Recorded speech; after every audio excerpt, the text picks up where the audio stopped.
नमस्कार मित्रांनो, आज आपण एका अशा महान व्यक्तीबद्दल जाणून घेणार आहोत ज्याच्याशिवाय अमेरिकेचा इतिहास अपूर्ण आहे। ते महान व्यक्तिमत्व म्हणजे जॉर्ज वॉशिंग्टन। आजच्या या व्हिडिओमध्ये आपण पाहणार आहोत अमेरिकन राष्ट्राध्यक्ष जॉर्ज वॉशिंग्टन यांची संघर्ष गाथा। जॉर्ज वॉशिंग्टन अमेरिकेचे पहिले राष्ट्राध्यक्ष आणि राष्ट्रपिता, father of nation. George Washington यांचा जन्म एका सामान्य शेतकरी कुटुंबात इसवी सन 22 फेब्रुवारी 1732 मध्ये व्हर्जिनिया प्रांतात झाला। हाच तो मुलगा आहे की जो पुढे जाऊन जगातील सर्वात शक्तिशाली लोकशाहीचा पाया रचतो। ब्रिटिश साम्राज्याविरुद्धच्या स्वातंत्र्य लढ्यात केवळ शौर्यानेच नव्हे तर आपल्या अचाट धाडसाने आणि धैर्याने क्रांतीचे नेतृत्व करतो। राष्ट्राध्यक्षपद भूषवताना त्यांनी घालून दिलेली आदर्श आजही अमेरिकेमध्ये पाळल्या जातात। युद्धभूमीवर एक धाडसी सेनापती ते व्हाईट हाऊसचे पहिले रहिवासी जॉर्ज वॉशिंग्टन यांचा जीवन प्रवास हा शिस्त, प्रामाणिकपणा आणि निस्वार्थ देशसेवेचे एक उत्तम उदाहरण आहे। तर चला मग आजच्या या व्हिडिओमध्ये आपण जॉर्ज वॉशिंग्टन, त्यांचे संघर्ष आणि त्यांच्या यशाच्या शौर्यगाथेची सविस्तर माहिती जाणून घेऊया। मित्रांनो, व्हिडिओ शेवटपर्यंत नक्की पहा, निश्चितपणे तुम्हाला नवीन काही शिकायला मिळेल। जॉर्ज वॉशिंग्टन यांचे चरित्र आणि जडणघडण। 22 फेब्रुवारी 1732 ते 14 डिसेंबर 1799 जन्म आणि बालपण। जॉर्ज वॉशिंग्टन यांचा जन्म 22 फेब्रुवारी 1732 मध्ये वेस्ट मोरलँड काउंटी, व्हर्जिनिया येथील एका सदन कुटुंबात झाला। त्यांच्या वडिलांचे नाव ऑगस्टिन वॉशिंग्टन आणि आईचे नाव मेरी बॉल वॉशिंग्टन हे होते। ते लहान असतानाच त्यांचे वडील वारले, त्यामुळे त्यांना औपचारिक शिक्षण घेता आले नाही, मात्र त्यांनी स्व अभ्यासावर भर दिला। मित्रांनो, आपल्याला माहिती आहे की जॉर्ज वॉशिंग्टन यांचे वडील लहानपणीच मरण पावल्यामुळे वयाच्या अवघ्या 16व्या वर्षी त्यांनी सर्वेक्षक म्हणून कामाला सुरुवात केली। त्यामुळे त्यांना अमेरिकेचा भूगोल, जंगले, सीमा, नद्या, खोऱ्या याची सखोल माहिती मिळाली।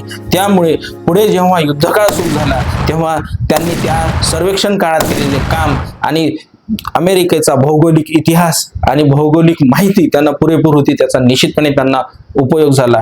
लष्करी अनुभव। इसवी सन 1750च्या दशकात फ्रेंच आणि इंडियन युद्धात त्यांनी ब्रिटिश सैन्यातून सहभाग घेतला। या काळात त्यांनी लष्करी शिस्त, नेतृत्व आणि रणांगणाचे धडे गिरवले। मित्रांनो, आता आपण त्यांच्या ऐतिहासिक कामगिरीबद्दल, मेजर अचिव्हमेंटच्या बद्दल माहिती पाहू। अमेरिकन क्रांतीचे नेतृत्व, रिव्होल्युशनरी वॉर। 1775 मध्ये त्यांची कॉन्स्टिनेंटल आर्मीच्या सरसेनापती निवड झाली।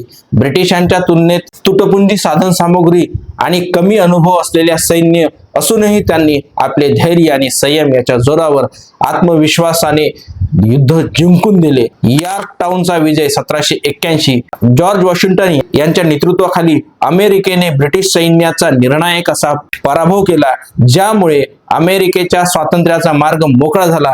मित्रांनो, हे लक्षात घ्या की जॉर्ज वॉशिंग्टन यांच्या नेतृत्वामध्ये अमेरिकेने जो तीव्र लढा दिला त्याचीच परिणिती होती की 4 जुलै 1776 रोजी अमेरिकेने स्वतःला स्वतंत्र म्हणून घोषित केले। या प्रदीर्घ लढ्यानंतर 1783 मध्ये ब्रिटिशांनी अमेरिकेतून पूर्णपणे काढता पाय काढला। मित्रांनो, हा व्हिडिओ याच्यापूर्वी बनवलेला आहे, अमेरिकन राज्यक्रांती। निश्चितपणे या सगळ्याच्या संदर्भात सविस्तर माहिती आपण त्यामध्ये दिलेली आहे। 1789 रोजी अमेरिकेचे संविधान लागू झाले। मित्रांनो, अशा पद्धतीने अमेरिकेचा स्वातंत्र्य लढा, अमेरिकेचं स्वातंत्र्य आणि अमेरिकेची राज्यघटना या ठिकाणी अस्तित्वात आली।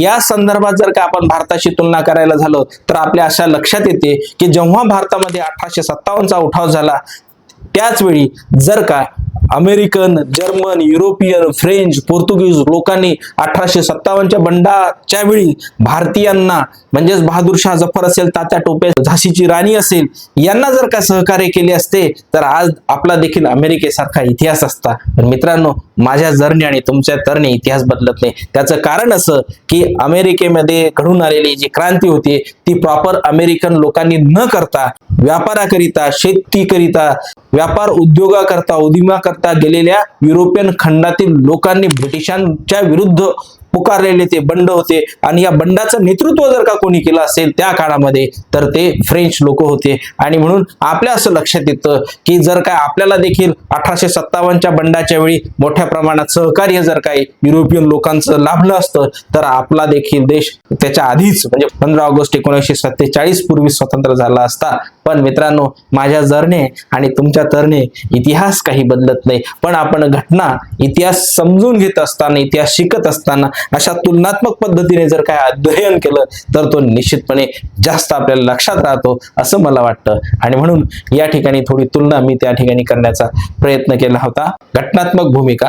स्वातंत्र्यानंतर अमेरिकेची घटना तयार करण्यासाठी भरवण्यात आलेल्या कॉन्स्टिट्यूशनल कन्व्हेन्शन 1787 मध्ये भरवण्यात आलेल्या परिषदेचे त्यांनी अध्यक्षपद भूषवले. विविध राज्यांमधील मतभेद दूर करून एक प्रबळ संघराज्य निर्माण करण्याचा त्यांचा मोठा वाटा होता. अमेरिकेचे पहिले राष्ट्राध्यक्ष 1789 ते 1797. अमेरिकन राष्ट्राध्यक्ष. युद्ध जिंकल्यानंतर वॉशिंग्टन यांना हुकुमशहा किंवा राजे होणे सहज शक्य होतं. मित्रांनो, आपल्याला माहिती आहे की नंतरच्या काळात घडून आलेली फ्रेंच राज्यक्रांती ही लोकांनी राजेशाहीला विरोध म्हणून, सरंजामशाही राजेशाही धर्मव्यवस्थेला विरोध म्हणून फ्रान्समध्ये राज्यक्रांती घडून आली. पण नंतर आपल्या असं लक्षात येते की 1800 ते 1815 या दरम्यानच्या कालखंडामध्ये या फ्रेंच राज्यक्रांतीचे जे सरनायक होते ते नेपोलियन बोनापार्टा होते. नेपोलियन बोनापार्टा यांनी स्वतःच्या ताब्यात पूर्ण देश घेतला आणि तो एक हुकुमशहा बनला. आणि इतकंच नाही तर तो स्वतः राजा बनलाच, पण त्याने त्याच्या सगळ्या भावंडांना देखील राजा बनवलं. म्हणून नेपोलियन बोनापार्टाच्या आईला किंग ऑफ मदर म्हटल्या जात असे. पण जॉर्ज वॉशिंग्टनला देखील अशा प्रकारची संधी चालून आली, पण त्यांनी त्याला नाकार दिला आणि लोकशाहीचा मार्ग निवडलेला त्यांनी त्या ठिकाणी दिसून येतो. 1789 मध्ये अमेरिकेचे ते पहिले राष्ट्राध्यक्ष बनले.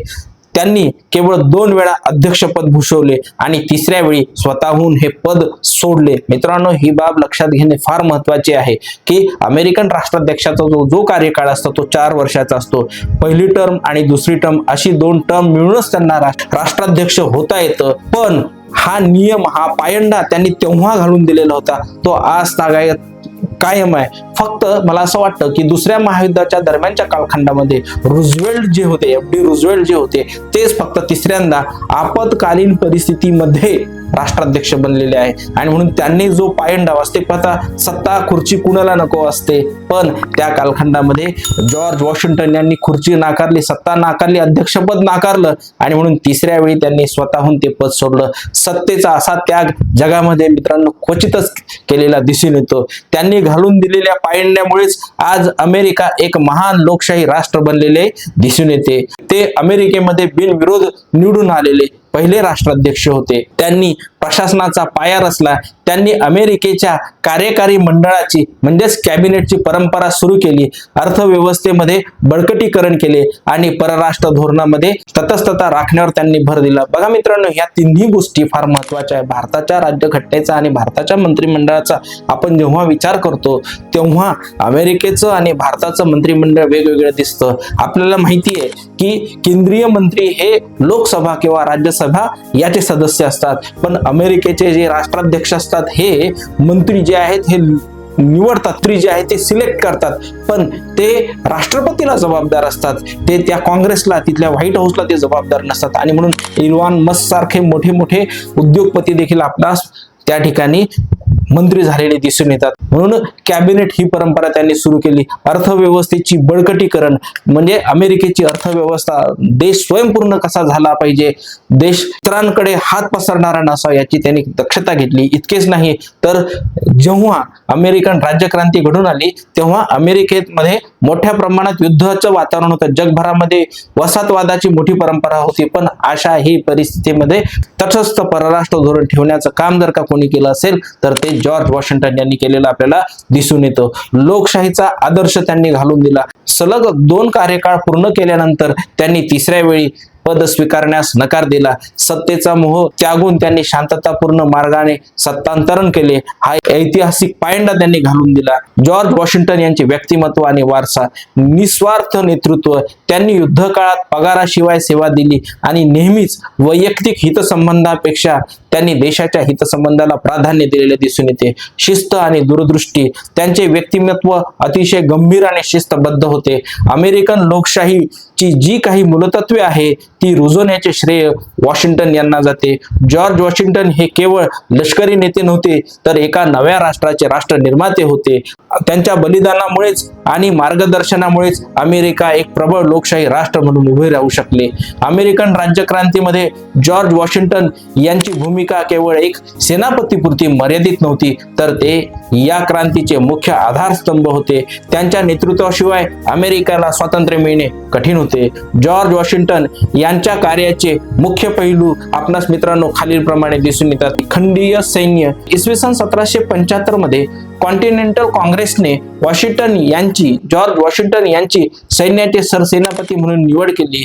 त्यांच्याकडे अनुभव आणि संसाधनाची कमतरता होती, पण तरीही त्यांनी विखुरलेल्या अशा सैन्याला संघटित केले, त्यांच्यामध्ये शिस्त निर्माण केली आणि सैन्याला एका व्यावसायिक फौजेत रूपांतरित केले. त्यानंतर आहे दुर्दम्य इच्छाशक्ती आणि नेतृत्व. युद्धकाळात अनेकदा असे काही प्रसंग आले जेव्हा अमेरिकन सैन्याचा प्रभाव निश्चित वाटत होता. उदाहरणार्थ व्हॅली फौजचे युद्ध.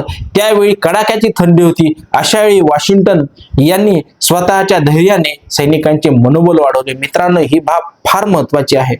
जेवढ्या काही लढाया होऊन गेल्यात तेवढ्या लढायामध्ये आपणास त्या लढायाचा सेनापती कसा वागतो, तो सैनिकांबरोबर कशा प्रकारे संबंध ठेवतो, याच्यावरून त्याचं यशापयश दिसून येतं. आपल्याला माहिती आहे की जेव्हा तानाजी मालुसरे यांना सिंहगड जिंकायचा होता, कोंढाणा जिंकायचा होता, तेव्हा आपल्या लक्षात येतं की त्यांच्या भावाने वरती येणारे जे काही दोरखंड होते हे तोडून टाकले होते आणि म्हटलं होतं एकतर तुम्ही लढून मरा नाही तर उड्या घेऊन मरा.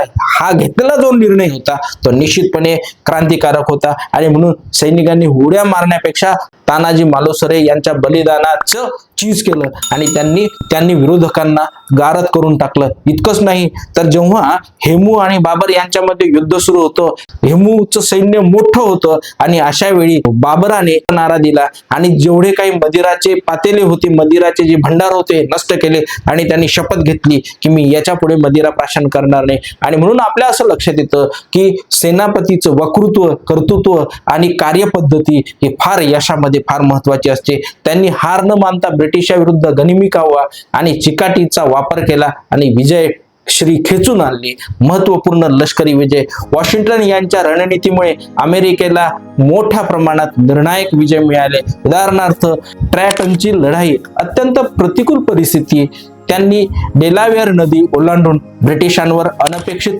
हल्ला केला आणि विजय मिळवला. यॉर्कटाउनचा वेढा 1781 फ्रेंचांच्या मदतीच्या साह्याने ब्रिटिश सेनापती लॉर्ड कॉर्नवॉलिस शरण येण्यास त्यांनी भाग पाडले. मित्रांनो, हे लक्षात घ्या, भारतामध्ये तैनाती फौज स्थापन करणारा हाच तो लॉर्ड कॉर्नवॉलिस आहे की ज्याला प्रचंड असा लढाईचा, अमेरिकेमध्ये लढण्याचा आणि सैन्य संघटनाचा अनुभव होता.